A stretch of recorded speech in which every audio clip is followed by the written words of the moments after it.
이 복된 시간에 주신 하나님의 말씀은 시편 24편 1절로 10절까지의 말씀입니다.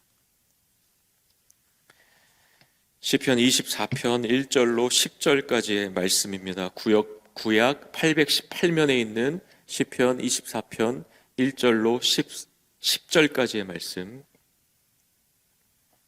우리 교독하시겠습니다. 땅과 거기에 충만한 것과 세계와 그 가운데에 사는 자들은 다 여호와의 것이로다.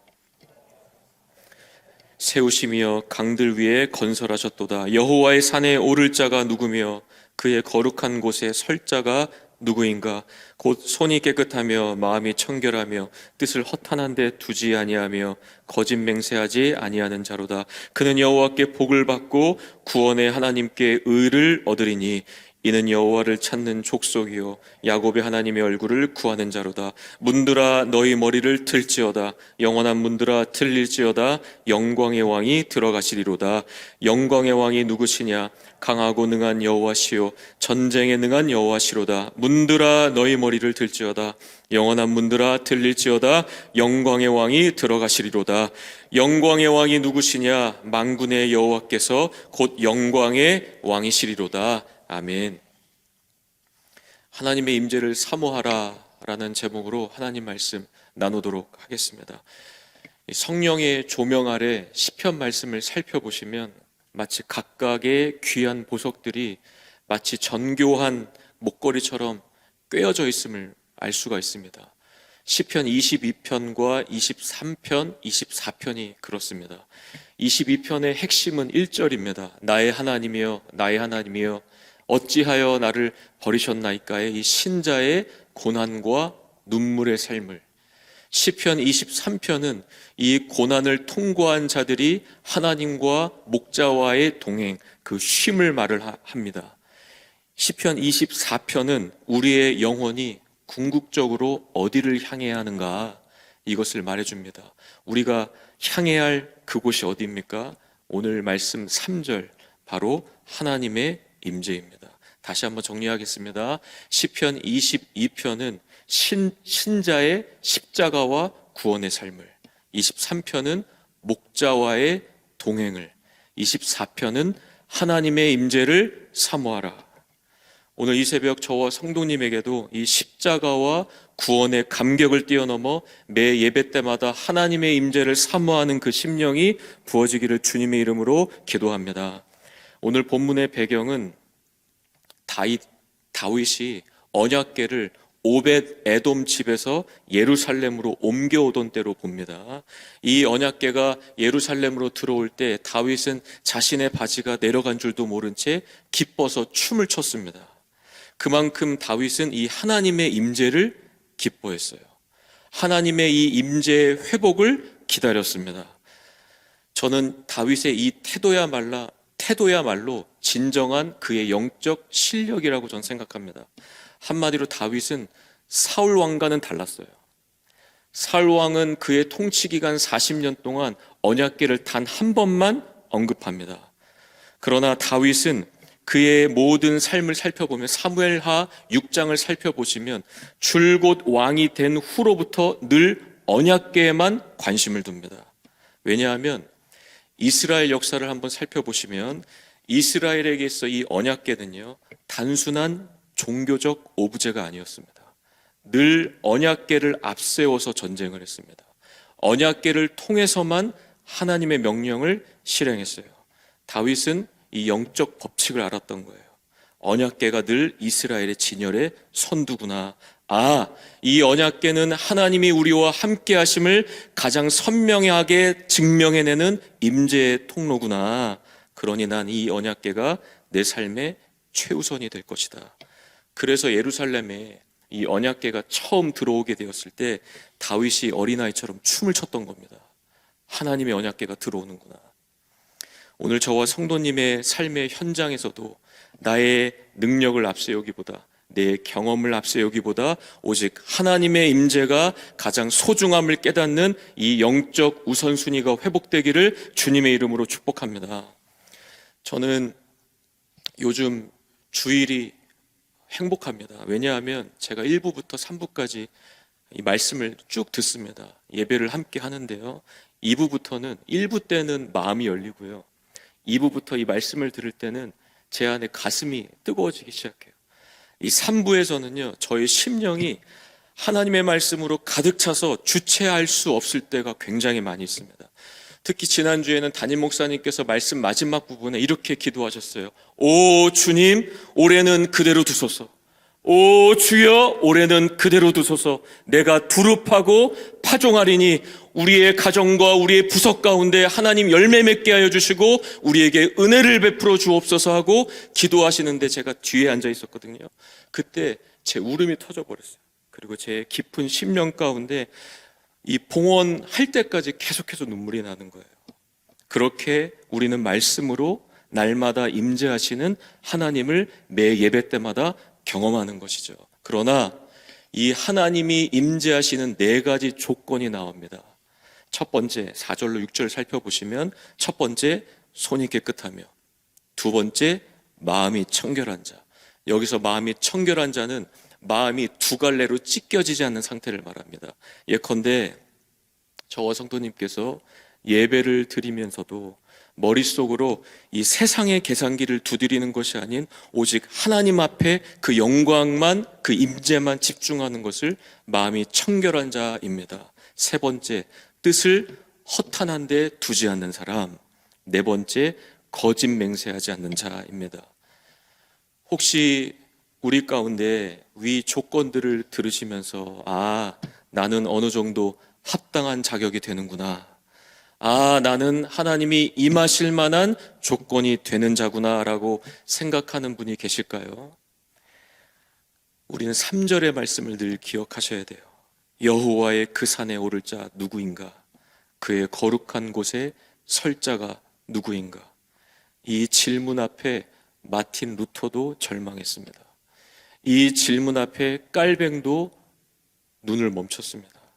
이 구절 앞에 정직하게 설 자는 아무도 없다는 거예요. 이때 우리는 다시 시편 22편으로 돌아가게 되는 겁니다. 그 십자가와 구원을 바라보게 되는 것이죠. 앞서 제가 22편과 23편과 24편은 정교하게 꿰어져 있다라고 말씀드렸습니다. 24편 3절에서 절망하는 자는 반드시 시편 22편의 십자가를 바라보게 되는 것입니다. 내 힘으로는 도저히 그 여호와의 산에 오를 수 없길래, 내 자격으로는 도저히 거룩하신 하나님의 얼굴을 배울 수 없기 때문에 십자가에서 내 죄를 씻으신 우리 예수님의 손을 잡고 거룩하신 산에 함께 올라가는 것이죠. 나의 더러운 손을 씻기신 우리 예수님, 내 죄를 십자가에서 씻기신 우리 예수님, 내 뜻과 내 언어와 내 태도를 날마다 성화시키시는 우리 예수님의 이름을 찬양합니다. 그래서 예배는요, 오늘 말씀 6절, 야곱처럼 실수와 죄와 허물 많은 자가 하나님의 얼굴을 구하지 않고는 살아갈 수 없어 매달리는 몸부림인 것입니다. 주안에 우리 새로남교회 성도님, 우리가 만약 야곱처럼 날마다 하나님의 임재만을 최우선으로 두고 내 삶에 이 기도의 몸부림이 있다면 하나님께서는 그런 우리를 절대로 외면치 않으세요. 거기서 멈추지 않으십니다. 하나님께서는 반드시 7절 용기와 담대함을 우리에게 선물로 주심을 믿으시길 바랍니다. 어떤 용기와 담대함입니까? 우리 7절 말씀을 한마음 한입술로 함께합니다. 시작. 문들아 너희 머리를 들지어다. 영원한 문들아 들릴지어다. 영광의 왕이 들어가시리로다. 너무 작아요. 새벽이라고 좀 크게 더 외치셔야 돼요. 믿음으로 다시 한번 어떤 용기와 담대함인지 하나님 오늘 이 말씀 우리에게 주실 줄 믿습니다. 내 자녀와 우리 가정 가운데 주시는 용기와 담대함임을 내가 믿습니다 하고 이 믿음으로 다시 한번 선포합니다. 시작. 문들아 너희 머리를 들지어다. 영원한 문들아 들릴지어다. 영광의 왕이 들어가시리로다. 아멘.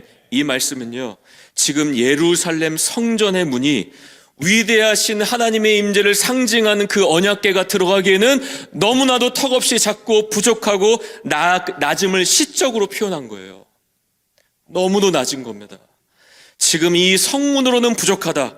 지금 영광의 왕이 들어가실 텐데 너희의 모든 문들은 활짝 열지어다. 지금 이것을 시적으로 표현한 겁니다. 오늘 주일 이 새벽 저와 성도님과 우리 가정 가운데 인생을 맡고 있는 어떤 고질적인 문제의 문들이 있습니까? 그 문들은 우리 하나님이 보실 때 너무나도 작은 문인 거예요. 상처의 문, 두려움의 문, 불신의 문, 질병의 문, 우울함과 패배의 문, 자녀의 문 가운데 오늘 왕이신 하나님이 우리 인생 가운데 임재하신다면, 그 하나님이 내 인생과 내 자녀의 문제 가운데 뚫고 들어오신다면 그 문은 더 이상 우리를 가로막고 있는 문제의 문이 아닌 오히려 활짝 열려지는 은혜의 통로가 될 줄로 믿습니다. 마지막 8절 말씀입니다. 그 영광의 왕은 누구이십니까? Who is the King of Glory? 그는 전쟁에 능하신 하나님이시랍니다. 아시다시피 우리 인생은 늘 끊임없는 전쟁의 연속이에요. 건강과의 전쟁. 어저께도 교육자 카톡방에 올라왔습니다. 누구누구를 위해서 기도해 주십시오. 그러면 교육자분들이 다 아멘 아멘 기도하겠습니다. 늘 건강과의 전쟁, 재정과의 전쟁, 자녀와의 전쟁, 학업과 진로와의 전쟁, 커리어와의 전쟁, 그리고 가장 중요한 사단과의 전쟁. 하지만 이 모든 전쟁의 승패는 누구에게 달려 있습니까? 전쟁에 능하신 우리 하나님께 달려있음을 믿으시길 바랍니다. 그 전쟁에 능하신 여호와가 우리 인생의 문을 통과하여 내 자녀와 내 삶 가운데 임재하시는 순간 그 전쟁은 이제 나의 것이 아닌 누구의 것이 됩니까? 하나님의 것이 되는 거예요. 그러니 오늘 이 아침 우리 각자의 영혼에 이렇게 선포하면 좋겠어요. 기도하실 때 내 삶의 모든 문제의 문들아 머리를 들지어다. 영광의 왕이 들어가신다. 그래서 기도하실 때는 선포하시는 거예요. 하나님 이렇게 해주세요가 아니라 이렇게 하심에 감사합니다. 그는 전쟁에 능하신 여호와시니 내 삶에 닫힌 모든 문제의 문들아 질병의 문들아 열릴지어다. 아멘 하고 돌아가신 은혜가 있기를 주님의 이름으로 축복합니다. 그렇게 오늘 주일 하루 하나님의 임재를 내 삶에 가장 최우선으로 두시고 모든 문제들 앞에 영광의 왕이신 하나님의 이름을 선포하시며 당당히 걸어가시는 복된 주일 하루 될 줄 주님의 이름으로 축복합니다. 우리 기도하시겠습니다. 하나님의 은혜로 십자가 시편 22편의 십자가를 통과하여 23편의 안식을 누리게 하심에 감사합니다. 그러나 이제 우리가 샬롬에만 머무는 것이 아닌 시편 24편의 거룩한 여호와의 산에 오르는 예배자 되길 원합니다. 이 시간 하나님의 임재만을 사모합니다. 하나님의 임재를 최우선에 두겠습니다. 오늘 그 임재의 복이 우리 모든 성도님의 가정과 일터와 선교지와 부석 가운데 동일하게 임하기를 원합니다. 무엇보다 오늘 선포되는 담임 목사님의 4번의 말씀을 통해 우리 인생을 가로막고 있는 절망의 문과 불신의 문과 낙담의 문과 자녀의 문과 취업의 문과 질병의 모든 문들이 활짝 열려지기를 원하며 그리고 그 말씀으로 온 가정에 은혜의 샘이 넘치기를 기대하며 예수님 존귀하신 이름으로 기도하옵나이다. 아멘.